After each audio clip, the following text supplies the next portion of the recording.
teleological. We've talked about some, and in all frankness, is anybody, if you didn't believe in God now, your book talks about, the author, Wolf, says, you know, that he, at the beginning of class, he asked how many people don't believe in God, this kind of thing, and then by the end of his class, he sees if there was any change of mind. You know, he said he hasn't had anybody yet go from not believing in God to believing in God based on these arguments. Okay, so, and in all frankness, there's a lot of weak points in the ones that we've seen so far. The teleological argument, the last two are probably the strongest arguments that we're going to look at. The teleological argument is also called the argument from design. Now, this one makes a little more sense. Not that the others weren't logical, just that the premises were questionable, depending on your worldview. But if you look at it objectively and just look at what William Paley is saying in the teleological argument, as it's referred to, every design has a designer. The universe manifests design. Therefore, the universe has a designer. I'm going to give you a practical illustration of what he's trying to say. Let's put this in contemporary terms. I'm going to take my cell phone is kind of old school. I realize I'm using an iPhone for work, but this is my personal cell phone. I just, you know, works for me. If I was to take this thing apart, and I don't dare because it doesn't like to come back on sometimes when I turn it off. But if I was to take this apart, and all the pieces were intact, I mean everything was,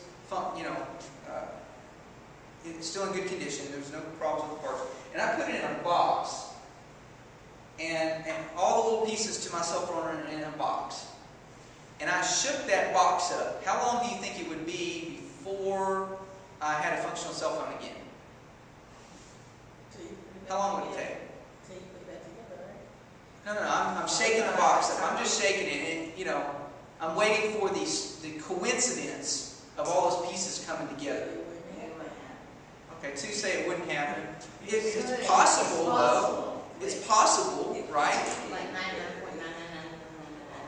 99.99999. Yeah, I mean, there's no way to really even come up with. I mean, it would be an imagined figure of what the probability of that happening is. Okay, so most of us agree that it's highly unlikely that this simple little devices, you know, it is a dinosaur these days, right?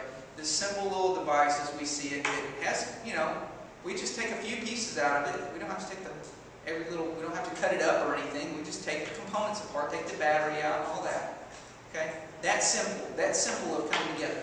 Okay, now how many of you have taken anatomy and physiology? Where's my EMP folks? How complicated is the human body?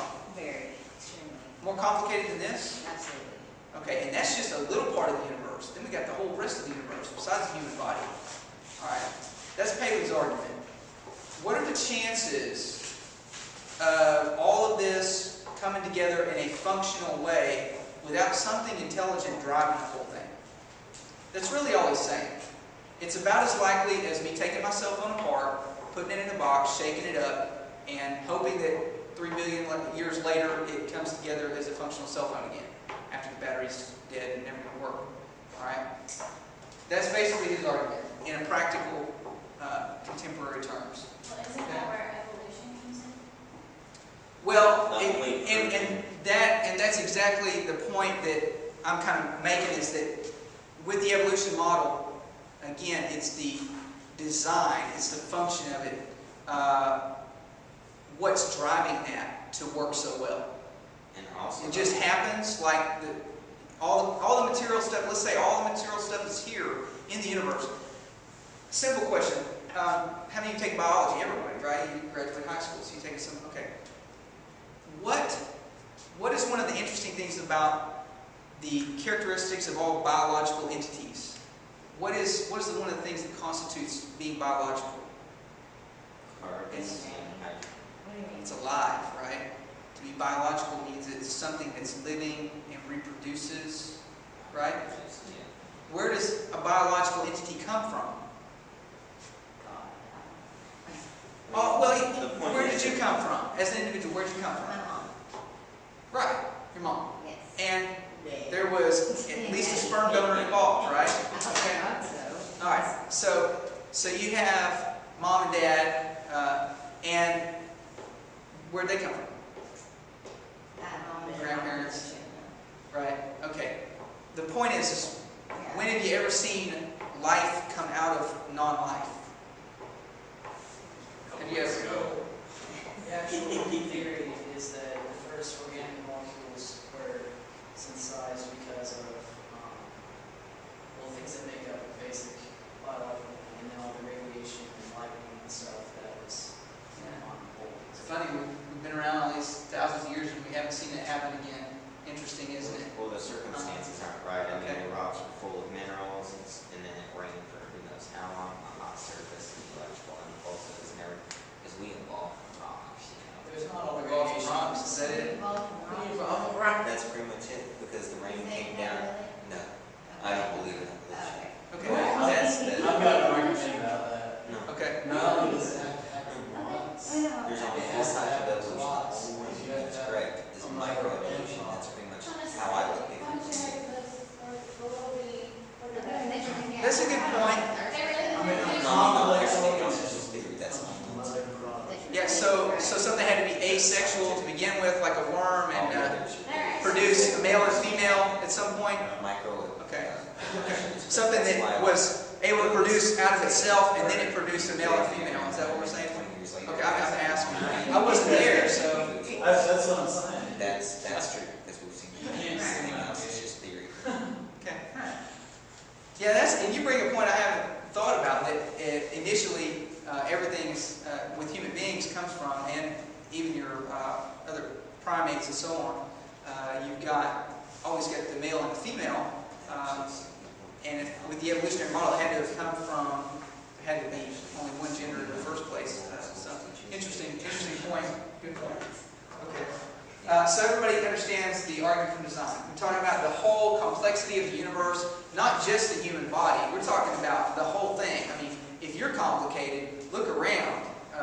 The universe itself is very complicated. The balance that's there, we haven't got sucked up into the sun yet. There's just a lot of balance in the universe that's going on, and yet they have, black holes, as we understand out there, that are, running around sucking things up, and stars that are, whatever they, doing their thing. So there's a lot of complexity to everything, and that's really what Haley was getting at. Okay. The skeptic's response is this: the universe was either designed or it happened by chance. Now, can we agree with that premise? It's one or the other. It either was designed or it was not designed. Okay. Happened by chance. We know it happened, so we got that much of it.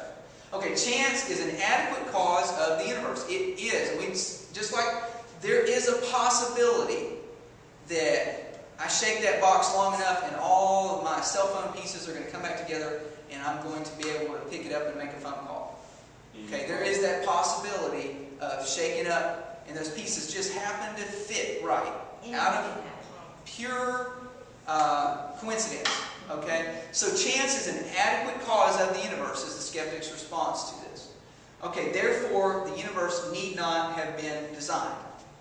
Well, okay, didn't have to be designed, so he's countering. It's not necessity. Okay, so now we're going to look at a response to the skeptic. This is kind of lengthy. The theist comes back and says, okay, granted, we'll allow for the possibility that it doesn't necessarily have to be that a designer was involved in this, that it could be mere chance. But in response to the skeptic, he says, the skeptic's response at best shows only a possibility of a chance of origin of the universe, not the necessity of a chance origin. Okay? He hasn't proven his is necessary either. You see the difference? You see what I'm saying? So you're on equal footing. You both, it's a sort of a faith effort on both parts. You can't, neither one of you can go back in time and prove it. Who was there? Anybody know anybody was there? Did anybody document that in history that was there? No. Nobody, documented that in history who was there. Okay, so in a scientific kind of term, you don't have that empirical data. There wasn't anything that was verified by somebody, that somebody witnessed this, that wrote it down and passed that information on. So both of them are unable to, quote, prove their position. What we're left with, which is the most reasonable?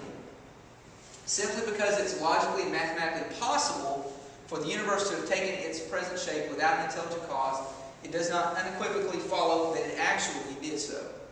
Okay, based on present observations, now, looking around, looking at the complexity of things, probability supports the design. So, in other words, the weight of the argument falls back on the teleological argument. The weight of it, the probability falls in favor of there's something intelligent driving this, something that's got some power, something that's generating this phenomenon of balance and the complexities of nature of life and so on and so forth. Okay? Everybody understand? Everybody get that? Any questions or comments?